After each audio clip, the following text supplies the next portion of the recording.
بسم الله الرحمن الرحيم.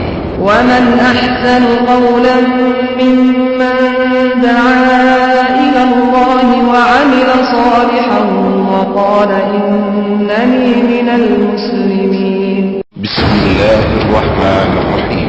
ومن أحسن قولا ممن دعا إلى الله وعمل صالحا وقال إنني من المسلمين. السلام عليكم ورحمة الله وبركاته.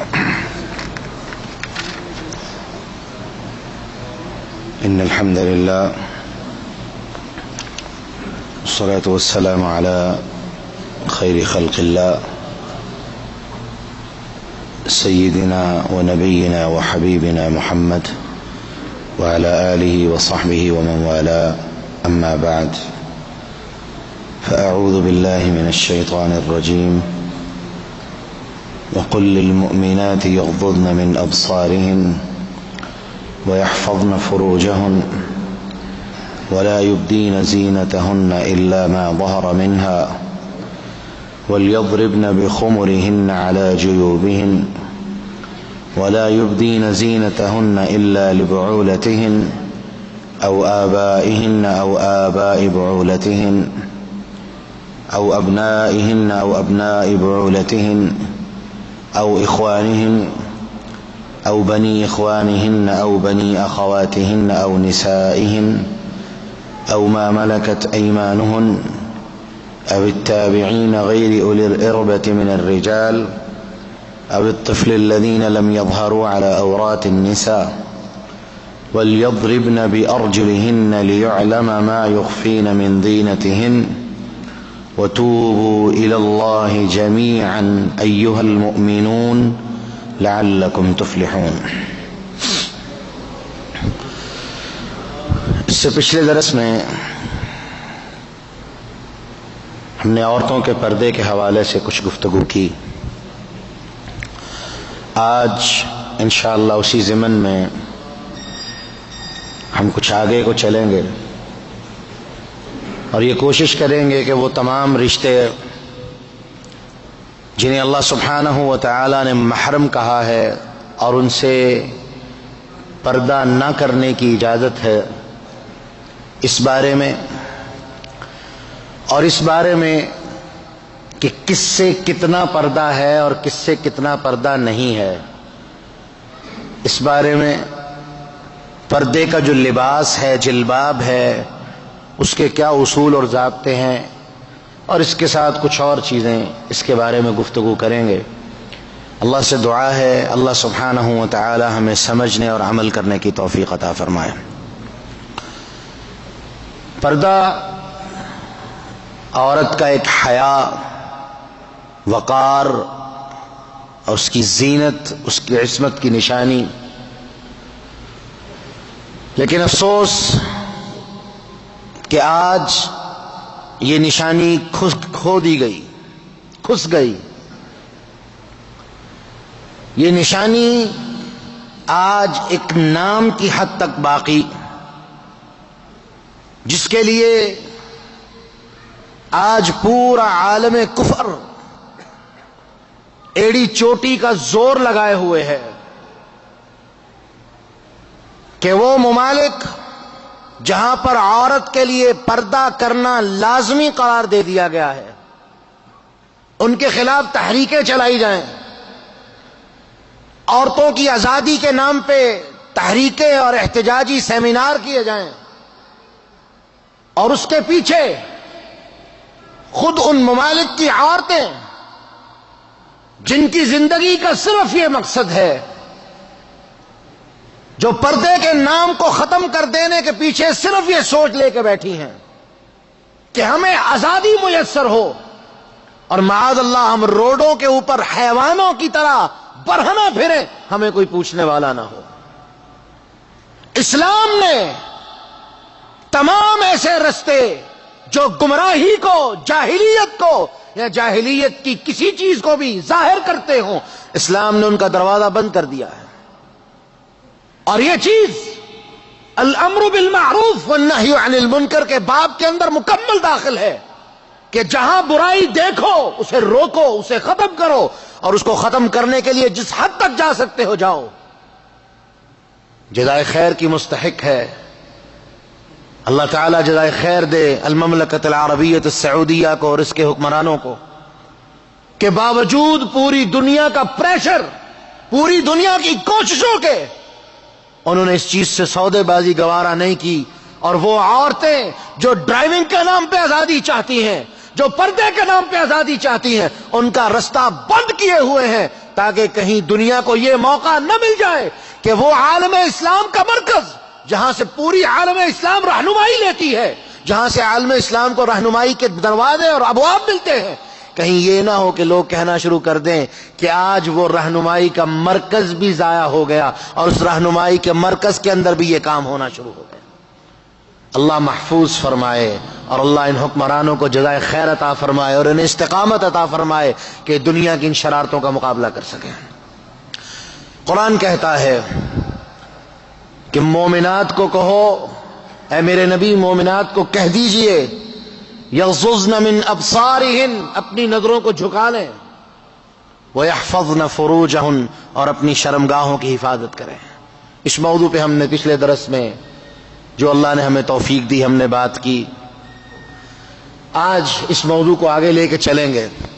تو اللہ سبحانہ و تعالی اس کے بعد فرماتے ہیں کہ وَلَا يُبْدِينَ زِينَتَهُنَّ إِلَّا مَا ظَهَرَ مِنْهَا، کہ وہ اپنی زینت کسی کو ظاہر نہ کریں سوائے اس ظاہری زینت کے جو طبعی طور پہ ظاہر ہے، یعنی لباس۔ اس سے مراد بعض علماء نے یہ لے لیا کہ اس سے مراد ظاہری زینت سے ہاتھ، پاؤں، چہرہ ہے کہ ان کا پردہ نہیں ہے، اور یہ ایک بہت بڑی غلط فہمی ہے۔ امہات المؤمنین کا عمل جو قرآن اور سنت کی عین عکاسی اور ترجمانی اور اس کی ایک عملی مشق ہے، اور رسول اللہ صلی اللہ علیہ وسلم کے جو مواعظ حسنہ ہمیں ملتے ہیں، ان کے اندر یہ بات بالکل واضح موجود ہے کہ عورت جب پردہ کرے گی تو وہ اپنے چہرے کو بھی اچھی طرح ڈھانپے گی، اس کا چہرہ قطعاً ننگا نہیں ہوگا، اور ہاتھوں میں وہ دستانے بھی استعمال کرے گی۔ اور اس سے مراد کہ وہ وَلَا يُبْدِينَ زِينَتَهُنَّ إِلَّا مَا ظَهَرَ مِنْهَا، کہ وہ اپنی زینت کسی کے سامنے ظاہر نہ کریں، ہاں وہ زینت جو ظاہری طور پہ ظاہر ہے سوائے اس زینت کے، یعنی لباس، کیونکہ لباس کسی سے چھپایا نہیں جا سکتا، خواہ وہ عبائے کی شکل میں ہو یا نارمل لباس کی شکل میں، وہ چھپایا نہیں جا سکتا، وہ طبعی طور پہ ظاہر ہے، اس کی اجازت قرآن نے دے دی۔ لیکن اس کا یہ قطعاً مطلب نہیں کہ عورت اپنا نارمل لباس پہن کے بازار میں آ جائے، اپنا عام لباس پہن کے بازاروں کے اندر گھومتی پھرے، قطعاً نہیں۔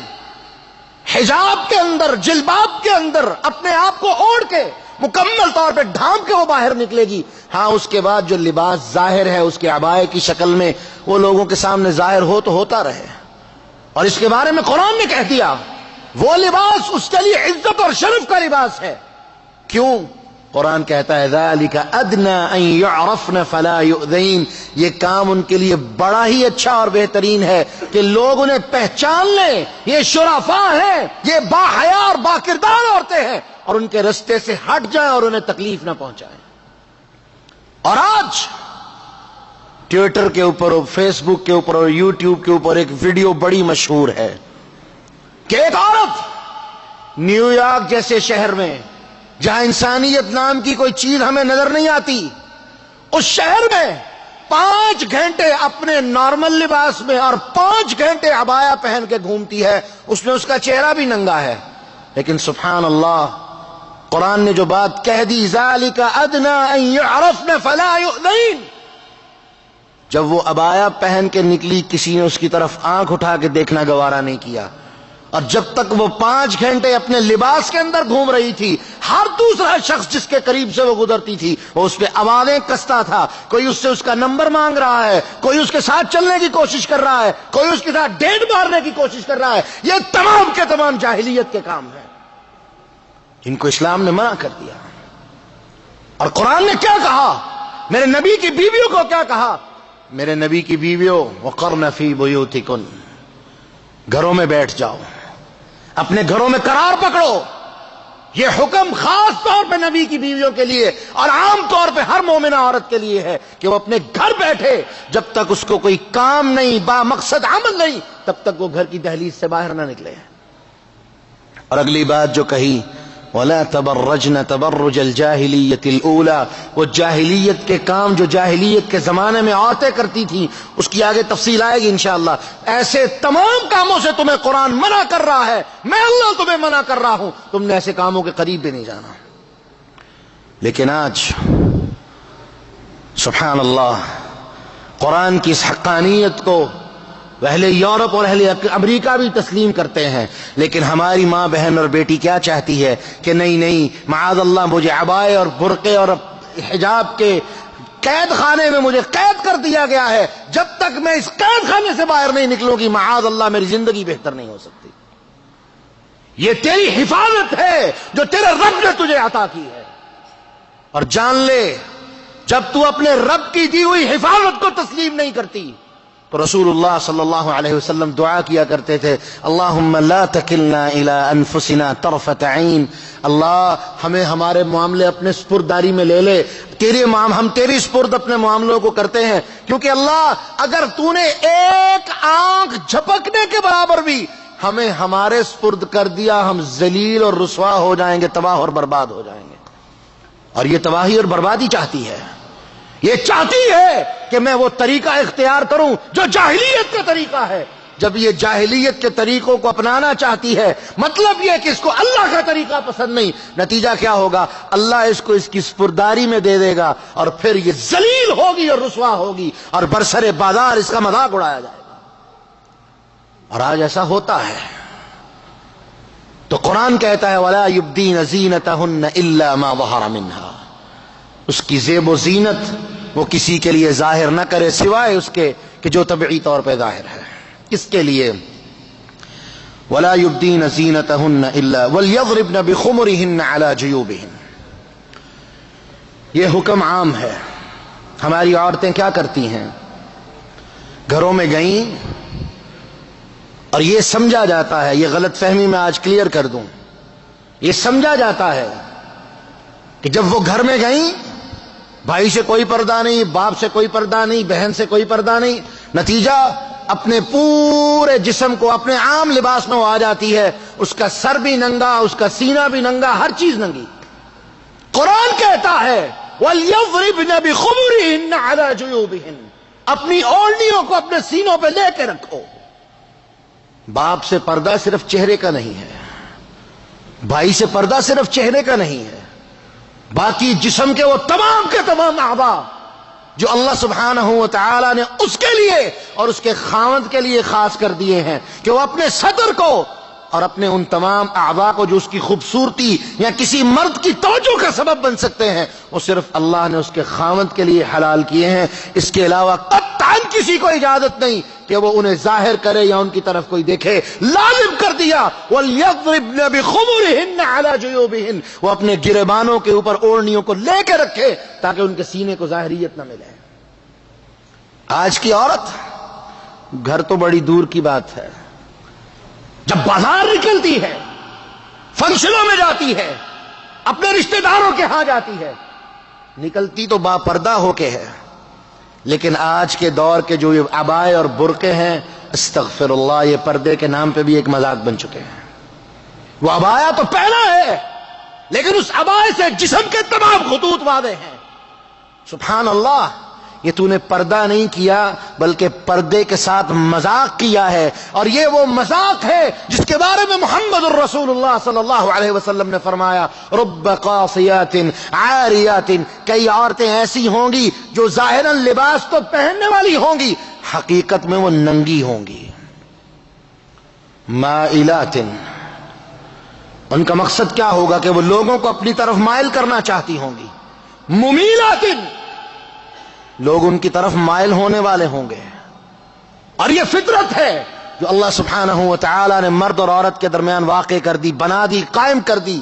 کیا فطرت ہے کہ جب عورت برہنہ ہو کے یا ایسا لباس پہن کے نکلتی ہے جس سے اس کے جسم کے خطوط نمایاں اور واضح ہوتے ہیں، مرد کے لیے اس کے اندر ایک بے حیائی کا سامان ہوتا ہے، وہ چاہتی ہے نظریں میری طرف آئیں اور نظریں اس کی طرف اٹھتی ہے اور وہ نظروں سے مزہ لیتی ہے۔ استغفر اللہ، یہ کون عورت ہے جس کے بارے میں محمد رسول اللہ صلی اللہ علیہ وسلم نے فرمایا کہ وہ عورت جو زیب و زینت اختیار کر کے نکلے، مردوں کے قریب سے گزرنا پسند کرے، فرمایا وہ زانیہ ہے۔ اور اگلی روایت میں کیا فرمایا؟ ترمذی کی روایت، اللہ کے رسول نے فرمایا جو عورت خوشبو استعمال کر کے نکلے، بازار میں جائے اور مردوں کی مجلسوں یا مردوں کی گزرگاہوں کے قریب سے گزرے، ہی کذا و کذا، وہ بھی ایسے ہی ہے، یعنی زانیہ ہے۔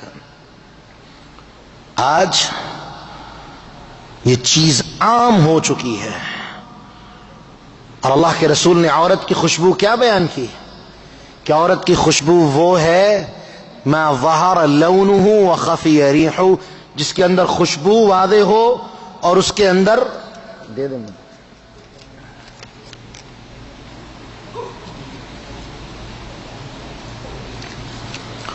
ما ظہر لونہ وخفی ریحہ، جس کا رنگ واضح ہو اور خوشبو برائے نام ہو۔ آج عورت نے مردوں والا کام لے لیا، کیا؟ ما ظہر لونہ ما ظہر ریحہ وخفی لونہ، ما ظہر ریحہ وخفی لونہ، یہ مرد کی خوشبو تھی جس کی خوشبو واضح ہو اور رنگ نہ ہو یا کم ہو۔ آج عورت نے بھی اپنے لیے وہی خوشبو منتخب کی جو مرد کی خوشبو تھی، اور اللہ کے رسول نے کیا کہا؟ من تشبہ بقوم فہو منہم، جو عورت جس قوم کی متشابہت کرتی ہے اور وہ انہی کی طرح ہوگی۔ اور اللہ کے رسول نے واضح کر دیا، لعنت فرمائی ایسی عورت پہ، فرمایا لعنت ہے اس عورت کے اوپر جو مردوں کی متشابہت اختیار کرتی ہے، اور لعنت ہے اس مرد پہ جو عورتوں کی متشابہت اختیار کرتا ہے۔ اور آج جو ہم حدیث بیان کر رہے تھے، عورت جب عبایا پہن کے نکلتی ہے تو کیا ہوتا ہے؟ وہ پردے کا جنازہ نکلتا ہے۔ کیسے؟ لباس پہنا ہے، عبایا پہنا ہے، لیکن اللہ کے رسول کی کہی بات سچ ہے، رب قاسیات عاریات، لباس پہننے کے باوجود ننگی ہے، مائلات ممیلات، اس کا مقصد ہے مرد میری طرف دیکھے اور مرد اس کی طرف دیکھتے ہیں۔ رؤوسہن کاسمنۃ ابل البخت، اپنے سروں پہ جوڑے بنانے والی، سر کے بالوں کے مختلف ڈیزائن بنانے والی۔ لا يدخلن الجنہ ولا یجدن ریحہا، یہ عورت جنت میں جانا تو دور کی بات، جنت کی خوشبو سے بھی محروم کر دی جائے گی۔ اور جنت کی خوشبو کے بارے میں اللہ کے رسول نے فرمایا وَإِنَّ رِيحَ الْجَنَّةِ تُوجَدُ مِن مَسِيرَةِ كَذَا وَكَذَا، وفي روایت اخرى 100 امیال، 100 میل کی دوری سے جنت کی خوشبو سونگھنے کو ملے گی، جنت کی خوشبو میسر آ جائے گی، اللہ سبحانہ و تعالی اس کو جنت کی خوشبو سے بھی دور کر دے گا۔ اے میری بہن، اے میرے بھائی، اللہ سبحانہ و تعالی نے جنت کو خواہشات کے گھیرے میں گھیر دیا ہے۔ جنت میں جانا چاہتے ہو، اپنی خواہشات کو چھوڑ دو۔ جنت میں جانا چاہتے ہو، تمہیں وہ اعمال کرنے پڑیں گے جو تمہاری طبیعت ماننے کے لیے تیار نہیں ہوگی، تمہیں وہ کام کرنے پڑیں گے جسے کام کرنے کے لیے تمہارا من بڑا بوجھل ہوگا، جو کام کرنا تمہیں مصیبت نظر آئے گا، لیکن جان لو جنت میں جانے کے لیے یہ چیزیں چھوڑنی پڑیں گی، مشکلات سے گزرنا پڑے گا اور ایسی چیزوں کو کرنا پڑے گا، انسان کی طبیعت مانے یا نہ پانے، اگر جنت میں جانا چاہتے ہو تو یہ چیز ضروری ہے۔ صحیح مسلم اور ابو داؤد کی روایت ہے، اللہ سبحانہ و تعالی نے جب جنت کو بنایا تو جبریل کو دیکھا، جبریل جاؤ ذرا جنت تو دیکھ کے آؤ۔ جبریل گئے اور آئے تو کیا کہا؟ فبعزتک، اللہ تیری عزت کی قسم، یہ اتنی خوبصورت اور بہترین ہے، جو اس کے بارے میں سنے گا وہ تو اس کے اندر آ کے ہی رہے گا۔ میرے رب نے جب جنت کو خواہشات سے گھیرا، جنت کو مصیبتوں اور مشقتوں سے گھیرا، کہا جبریل اب جا کے دیکھ۔ جبریل واپس آیا تو کیا کہا؟ فبعزتک وجلالک، اللہ تیری عزت اور جلال کی قسم، جتنی مشکلات اور مصائب اور مشقتیں تو نے جنت کے لیے کھڑی کر دی ہیں، اب تو نظر آتا ہے شاید کوئی جنت میں جا ہی نہ سکے۔ جہنم بنائی، کہا جہنم ذرا دیکھ کے آؤ۔ گئے اور آئے، پوچھا فبعزتک، اللہ تیری عزت کی قسم، یہ اتنی خطرناک ہے کہ جو اس کے بارے میں سنے گا وہ اس سے بچ جائے گا. لیکن جب میرے رب نے جنت کو جہنم کو انسان کی خواہشات کے گھیرے میں دے دیا کہ انسان ہر وہ عمل کرنا چاہتا ہے جو اس کی خواہش ہے، حرام حلال کی تمیز نہیں، اچھے برے کی تمیز نہیں، ہر وہ کام کرنا چاہتا ہے جو وہ دنیا کو کرتے ہوئے دیکھتا ہے، ہر وہ کام کرنا چاہتا ہے جو کفار کو کرتے ہوئے دیکھتا ہے، ہر وہ طریقہ اپنانا چاہتا ہے جو اس کے سامنے جہالا اور جاہلیت کے بارے کرتے ہیں. کیوں؟ اس کی طبیعت میں وہ آسان ہے، اس کے لیے مشکل نہیں، اس کو وہ اچھا لگتا ہے، اس کے من کو پسند ہے. اللہ سبحانہ و تعالی نے جہنم کو اس چیز کے گھیرے میں دے دیا. جبریل کو کہا جا اب دیکھ کیا. جبریل آیا تو کیا کہا؟ فبعزتک وجلالک، اللہ تیری عزت اور جلال کی قسم، جس طرح تو نے جہنم کو مزین کر دیا ہے مجھے لگتا ہے شاید ہی کوئی اب اس سے بچ پائے، شاید ہی کوئی اب اس سے بچ پائے. آؤ اگر جنت کا داخلہ چاہتے ہو تو وہ عورت صحیح البخاری کی روایت کے مطابق جو اللہ کے رسول کے پاس آئی اور آ کے کہا اللہ کے رسول مجھے مرگی کا دورہ پڑتا ہے، میرے لیے دعا کر دیجئے، اللہ مجھے اس تکلیف سے نجات دے دے. کہا میں تیرے لیے دعا کروں یا تو صبر کر لے؟ میں محمد گارنٹی دیتا ہوں اللہ اس صبر کے بدلے جنت دے گا. سبحان اللہ. وہ عورت کیا کہتی ہے؟ اللہ کے رسول جنت منظور ہے، میں صبر کر لوں گی، لیکن ایک دعا کر دیجئے. یہ جنت کا سودا، یہ جنت کا سودا کرنے والی کون ہے؟ ایک باحیا، باغیرت، بے غیرت نہیں، باغیرت عورت ہے جس کے اندر یہ ڈر اور حیا ہے. اس نے کیا کہا؟ اللہ کے رسول اللہ سے دعا کر دیجئے جب مجھے مرگی کا دورہ پڑتا ہے تو میں اس بے ہوشی کے عالم میں اپنے سطر کو کھول پاتی ہوں. مرگی کے مریض کو ہوش نہیں رہتا، کہتی اللہ کے رسول میرا سطر کھل جاتا ہے اور مجھے شرم آتی ہے کہ میرا سطر رب العالمین کے سامنے کھلتا ہے، مجھے شرم آتی ہے. اللہ کے رسول اب دعا کر دیجئے میرا سطر محفوظ ہو جائے. کیوں یہ دعا کروا رہی ہے؟ یہ جنت میں جانا چاہتی ہے، وہ مجبور ہے. رب العالمین نے کسی مجبوری کا کوئی مواخذہ نہیں رکھا. وہ نہ بھی دعا کرواتی تو انشاءاللہ وہ اللہ کے ہاں صابر اور جنت والی تھی. لیکن دعا کیوں کروائی؟ کہ وہ یہ بھی نہیں چاہتی کہ میں رب العالمین کے سامنے کھڑی ہوں اور میرے نامہ اعمال میں یہ بھی لکھا ہو کہ مرگی کے عالم میں اس کا سطر کھل جاتا تھا. اسے اتنی بات بھی پسند نہیں اور رب العالمین کے سامنے کھڑی ہونا چاہتی ہے تو اس طرح کہ وہ پاک دام نہ ہو اور اس کے اوپر کوئی ایسی بات نہ ہو.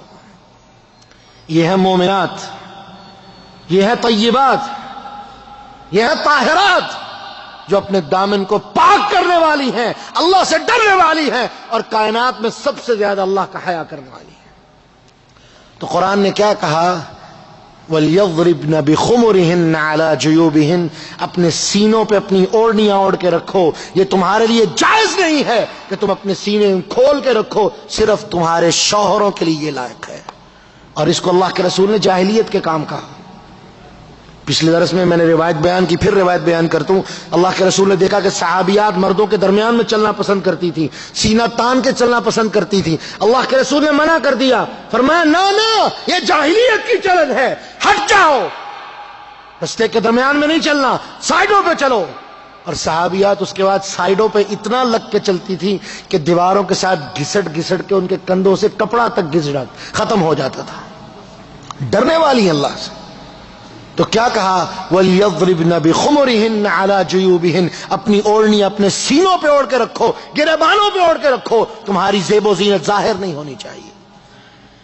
پھر فرمایا وَلَا يُبْدِينَ زِينَتَهُنَّ، تمہاری زینت کسی کے سامنے ظاہر نہ ہو سوائے ان رشتوں کے جو ابھی ہم انشاءاللہ قرآن مجید سے تلاوت کریں گے.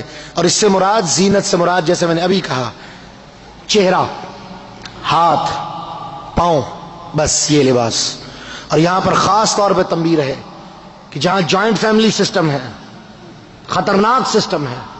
اگر جوائنٹ فیملی سسٹم نہیں، گھر میں مرد موجود ہیں، گھر میں مرد موجود ہیں، ایسی جگہ پہ تنگ لباس بھی نہ پہنے، نہ اپنے باپ کے سامنے، نہ بھائی کے سامنے.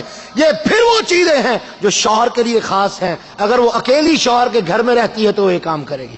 آگے میں روایت ایک مسئلے کے ضمن میں انشاءاللہ روایت آپ کے سامنے پڑھوں گا. تو قرآن کہتا ہے وَلَا يُبْدِينَ زِينَتَهُنَّ، وہ اپنی زیب و زینت کو ظاہر نہ کریں إِلَّا لِبُعُولَتِهِنَّ، سب سے پہلے اپنے شوہر کے لیے. شوہر کا مقام سب سے خاص ہے اور وہ کسی سے چھپا ہوا نہیں ہے. او آبائہن، اپنے باپوں سے، اپنے باپ سے پردہ نہیں ہے. لیکن پھر دوہرا دوں، گریبان، سر کے بال یہ ڈھپے ہوئے ہوں گے، ان کے اوپر جلباب. خمر کا لفظ قرآن نے جو بولا ہے، خمر اوڑھنی کو کہتے ہیں.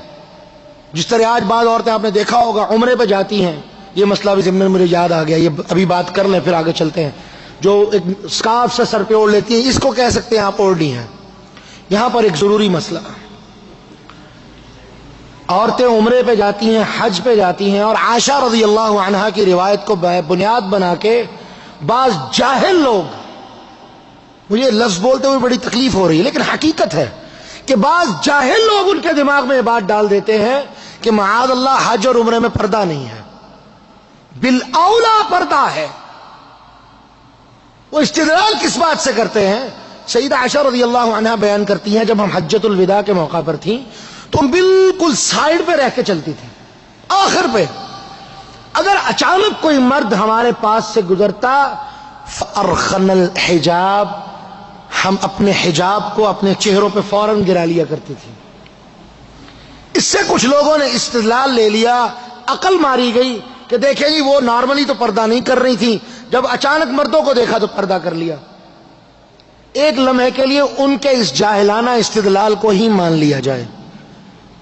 اس وقت جب مرد گزرتے تھے وہ پردہ کر لیتی تھی فوراً. اب تو ماشاءاللہ رش ہی اتنا ہے کہ مردوں کے ساتھ کندھا بکندھا شانہ بشانہ ہو کے چلنا پڑتا ہے. پردہ ہوگا کہ نہیں ہوگا؟ طبیعی بات ہے.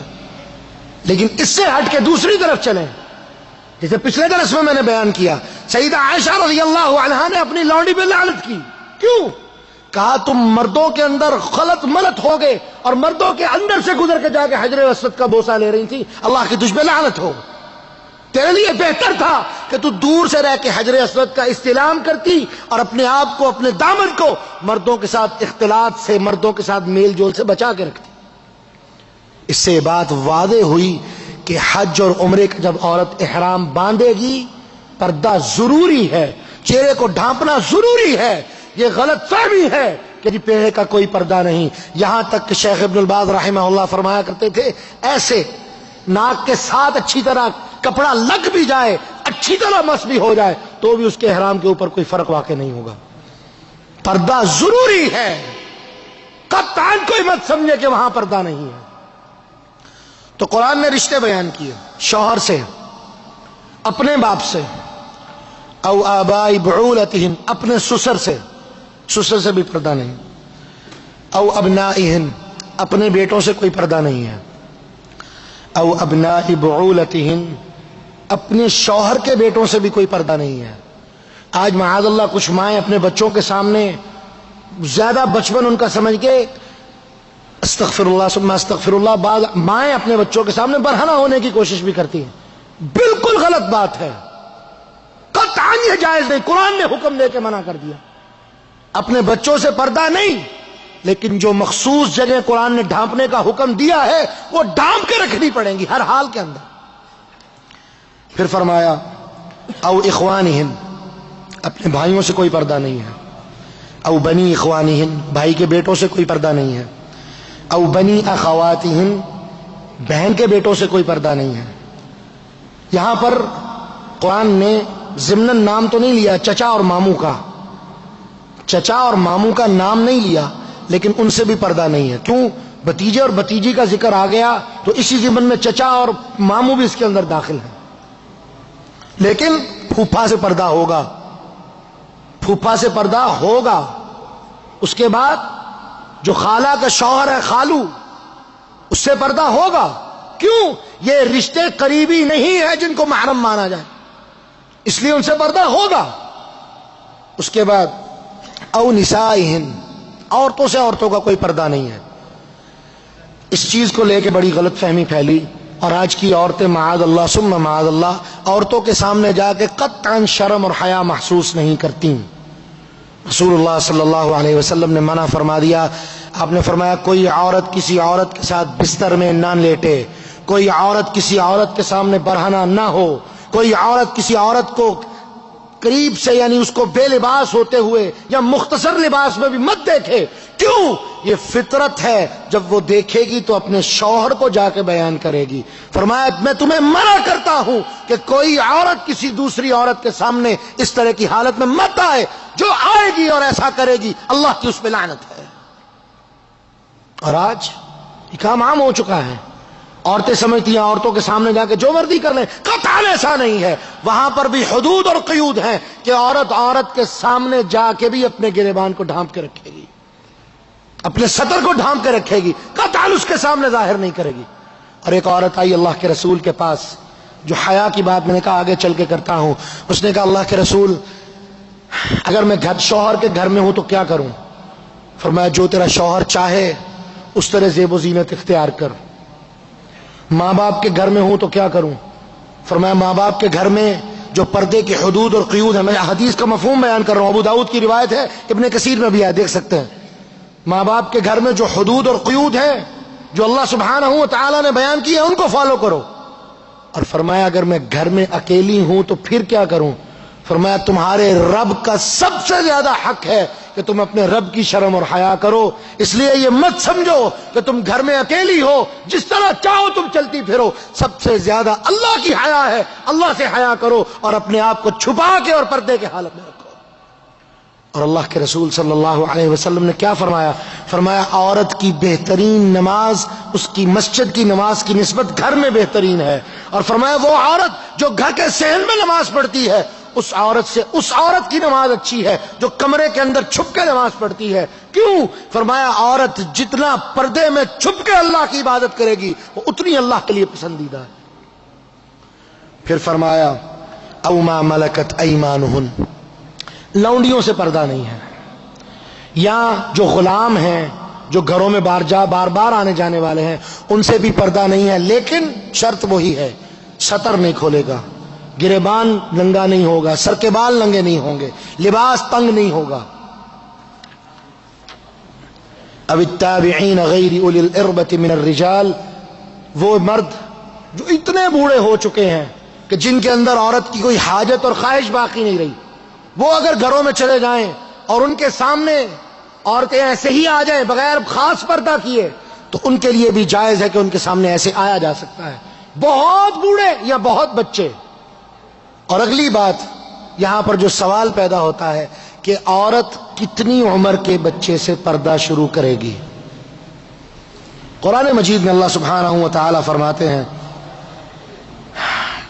او الطفل الذین لم یظہروا علی عورات النساء، عورت کا ان بچوں سے بھی کوئی پردہ نہیں ہے جو ابھی عورت کے معاملات سے واقف نہیں ہوئے، عورت کے پردے کے معاملات سے واقف نہیں ہوئے. عبداللہ ابن مبارک سے اس کی تفسیر پوچھی گئی کہ آپ اس کی تفسیر میں کیا کہتے ہیں؟ تو عبداللہ ابن مبارک نے جو بات کہی وہ اکثر محدثین اسے بیان کرتے ہیں کہ جب بچہ یہ پہچان کرنے کے قابل ہو جائے کہ یہ اس کی نسبت زیادہ خوبصورت ہے اور وہ اس کی نسبت زیادہ خوبصورت ہے، یعنی بچہ جب خوبصورتی کی بنیاد پہ اچھے اور برے کا فیصلہ کرنا شروع کر دے اس دن سے عورت بچے سے پردہ کرنا شروع کر دے گی.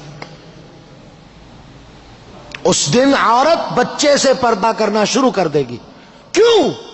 اس بچے کو عبداللہ ابن مبارک کہتے ہیں، یہ اس بچے میں داخل ہے جس کو قرآن نے کہا لم یظہروا علی عورات النساء. یہ وہ بچہ اب نہیں رہا جس کو اتنا پتا نہیں ہے کہ عورت اچھی ہے یا نہیں اچھی، خوبصورت ہے یا نہیں خوبصورت، عورت کے جو خاص معاملات ہیں ان سے ابھی واقفیت نہیں رکھتا، تب تک وہ پردہ نہیں کرے گی. لیکن خوبصورتی پہلا درجہ ہے، جب اس درجے پہ معاملہ آ گیا اب عورت اس سے پردہ کرے گی. اور یہ سب سے بہترین موقف ہے جو اکثر علماء اور محدثین اور مفسرین بیان کرتے ہیں کہ کب سے عورت بچوں سے پردہ کرنا شروع کر دے گی. اس کے بعد قرآن کہتا ہے وَلْيَضْرِبْنَ بِأَرْجُلِهِنَّ، عورتوں کو چاہیے کہ وہ زمین پہ اپنے پیر مار کے نہ چلیں. کیوں؟ لِيُعْلَمَ مَا يُخْفِينَ مِنْ زِينَتِهِنَّ. کیوں؟ یہ کام کر کے عورت یہ چاہتی ہے کہ تاکہ لوگ اس کی طرف متوجہ ہوں. اور ابو داود میں روایت ہے، بنی اسرائیل میں ایک عورت تھی، اس کا قد ذرا چھوٹا تھا، تو اس نے اپنے قد کو بڑھانے کے لیے کیا کیا، اپنی جوتی کے نیچے ایڑی لگوا لی، جو آج کل عام ملتی ہے۔ اور آج کل تو یہ سوال ہوتا ہے کہ بی بی آپ کو جوتا لیتے ہوئے ہیل چھوٹی چاہیے یا لمبی چاہیے؟ تو کیا بیان کیا اللہ کے رسول نے کہ جب وہ عورت بازار میں چلتی تھی یا لوگوں کے درمیان سے گزرتی تھی تو ٹک ٹک کی آواز آتی تھی اور لوگ اسے فتنہ کہا کرتے تھے۔ یہ فتنہ ہے، عورت اپنے پیر مار کے چلے یا عورت کی چال کی آواز ٹک ٹک کی شکل میں سنائی دے، یہ فتنہ ہے، یہ پردے کے آداب کے خلاف ہے۔ اسے اجازت نہیں کہ وہ ایڑی والی جوتی پہن کے لوگوں کے اوپر نکلے اور لوگ محسوس کرے کہ کوئی عورت گزر رہی ہے اور نگاہیں اس کی طرف متوجہ۔ قرآن کا اسلوب دیکھیے، قرآن کیا کہہ رہا ہے، وَلَا يَضْرِبْنَ بِأَرْجُلِهِنَّ لِيُعْلَمَ مَا يُخْفِينَ مِنْ زِينَتِهِنَّ، کہ وہ اپنے پیروں کو نہ مارے تاکہ لوگ اس کی چھپی زینت کی طرف دیکھیں، اس کی چھپی زینت سے واقف ہوں۔ جب ٹک ٹک کی آواز آئے گی فطرتی طور پہ نگاہیں اس کی طرف اٹھیں گی اور لوگ اس کے جمال کو یا وقار کو یا جو بھی اس کے اندر ہوگا وہ دیکھنے کی کوشش کریں گے۔ یہ فتنے کا دروازہ ہے، اسلام اس سے منع کرتا ہے۔ عورت کوئی ایسا کام مت کرے جو مردوں کی اس کی طرف توجہ کا سبب بنے، باعث بنے۔ اسلام ایسے تمام رستوں کو بند کرتا ہے۔ اور آخر میں قرآن کہتا ہے وَتُوبُوا إِلَى اللَّهِ جَمِيعًا، اے مومنوں اور مومنات، پہلے مومنوں کو کہا پھر مومنات کو کہا اور سب کو حکم دیا توبوا الی اللہ جمیعا، سب کے سب مل کے اللہ سے توبہ کرو، سب کے سب مل کے اللہ سے توبہ کرو، سب کے سب مل کے اللہ سے معافی مانگو کہ اللہ جو جاہلیت کی زندگی پہلے گزار چکے ہیں اللہ ہمیں اس کو معاف فرما دے۔ اللہ ہمیں جاہلیت کے اندر رہتے تھے، ہمیں پتہ ہونے کے باوجود ہم ان چیزوں کا اہتمام نہیں کرتے تھے، اللہ ہم نے کوتاہی کی، غلطی کی، اللہ ہمیں معاف فرما دے۔ اور اس نیت کے ساتھ کہ جو قرآن نے کہا ایمان والو اپنے آپ کو بھی بچاؤ اور اپنے گھر والوں کو بھی جہنم کی آگ سے بچا لو۔ اللہ ہم خود بھی اپنے آپ پہ شرمندہ ہیں، ہمیں معاف فرما، اس وعدے کے ساتھ کہ ہم اپنی ماں بہنوں بیٹیوں اور اپنی بیویوں سے وہ پردہ کروائیں گے جو تو نے حکم دیا ہے۔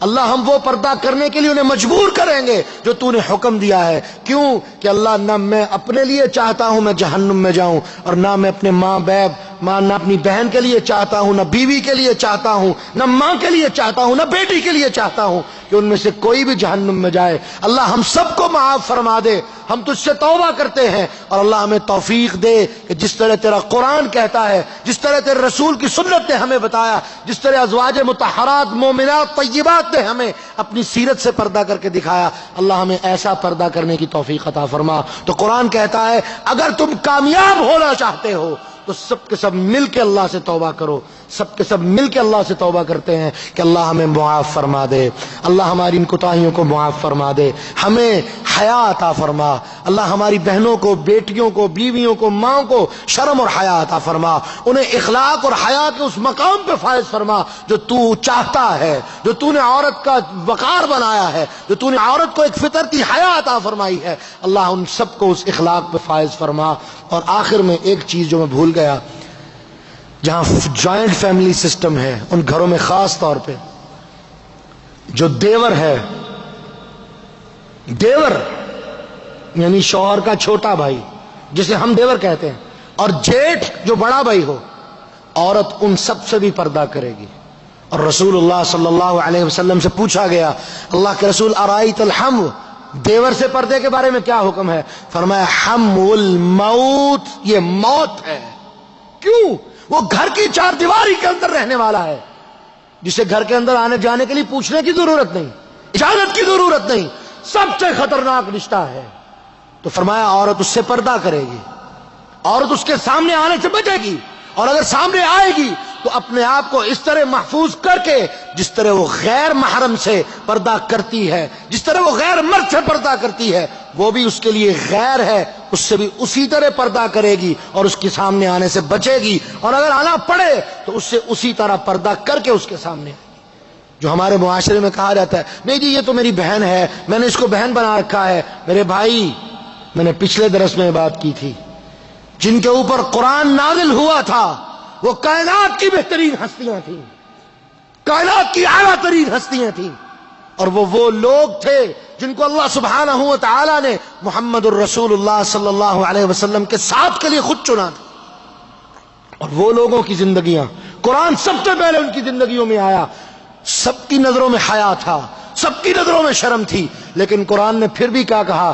وہ مومنات جو تمہاری مائیں ہیں، جو رسول کی زندگی میں تمہاری مائیں ہیں، اور رسول کی زندگی کے بعد تم کبھی بھی ان سے نکاح نہیں کر سکتے، تم ان سے بھی پردہ کرو گے، اور کس طرح کرو گے؟ فَاسْأَلُوهُنَّ مِن وَرَاءِ حِجَاب، پردے کے پیچھے کھڑے ہو کے ان سے سوال کرو گے، اور وہ پردے کے پیچھے کھڑے ہو کے تمہیں جواب دیں گے۔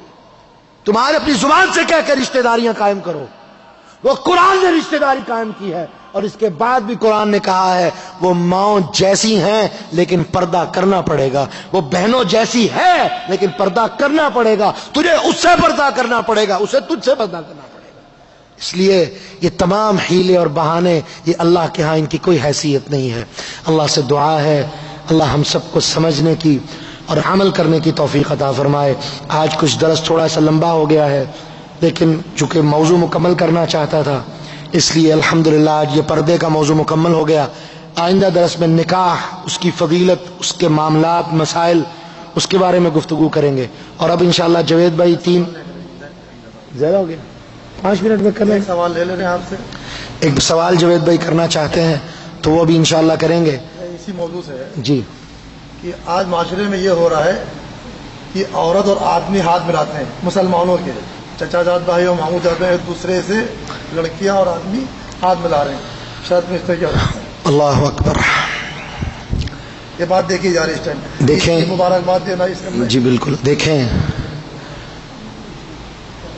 ہاتھ ملانا بہت دور کی بات ہے، جو ہم نے ابھی آیت پوری تلاوت کی ہے اس کے اندر کیا ہے؟ دیکھنے سے بھی منع کر دیا ہے، دیکھنے سے بھی منع کر دیا ہے۔ عورت اپنی زیب و زینت کسی غیر کے سامنے ظاہر نہیں کر سکتی، ہاتھ کیسے ملائے گی؟ کیونکہ یہ ابتدا ہے، احساس کو محسوس کرنے کی یہ ابتدا ہے، شر کا دروازہ کھولنے کی ابتدا ہے، کیسے ہاتھ ملایا جا سکتا ہے؟ اور وہ ذات جن کا نام نامی محمد ہے صلی اللہ علیہ وسلم، جن کے بارے میں پوری کائنات میں کوئی ان کے ذات، کردار، اخلاق، عظمت کے بارے میں کوئی شک نہیں کر سکتا، عورت نے ہاتھ آگے بڑھایا، امتیہ تھی، ملا سکتے تھے ہاتھ، جیسے ہم اپنے آپ کو تعویلیں دیتے ہیں، اللہ کے رسول ہاتھ ملا سکتے تھے، آپ کی عظمت میں، آپ کے کردار میں، آپ کے وقار میں، آپ کے اخلاق میں کسی کو شک نہیں تھا، لیکن اللہ کے رسول نے کیا کہا؟ اس ہاتھ کو پیچھے لے جاؤ، انی لافح النساء، میں محمد عورتوں سے مصافحہ نہیں کیا کرتا، رسول اللہ کی سنت قائم ہو گئی، یہ زنا ہے، کسی غیر عورت کے ساتھ ہاتھ ملانا یہ زنا ہے، یہ شک کے دروازے کو کھولنے والی بات ہے، اور رسول اللہ صلی اللہ علیہ وسلم اس رستے میں ہمیں کس حد تک احتیاط کا پہلو سکھا کے گئے ہیں۔ اللہ کے رسول صلی اللہ علیہ وسلم کی ایک بیوی آپ کو اعتکاف کی حالت میں کسی کام سے ملنے مسجد میں آئی، اندھیرا تھا، اللہ کے رسول نے مناسب نہ سمجھا کہ اکیلی گھر جائیں، آپ نکلے، تھوڑا آگے گئے کہ تاکہ ان کو گھر کے قریب کرائیں، رستے سے گزرتے گزرتے 2 صحابی کھڑے تھے، بشر بن مفضل اور عبادہ بن صامت رضی اللہ عنہما، یہ قریب کھڑے تھے، اللہ کے رسول جب تھوڑا سا آگے گئے تو پیچھے مڑ کے ان صحابہ کو مخاطب کر کے پتہ کیا کہا؟ یہ بھائی یہ میری بیوی ہے۔ وہ تڑپ اٹھے کہ اللہ کے رسول ہم آپ کے بارے میں غلط نہیں سوچ سکتے، ہم آپ کی ذات کے بارے میں غلط تصور نہیں کر سکتے۔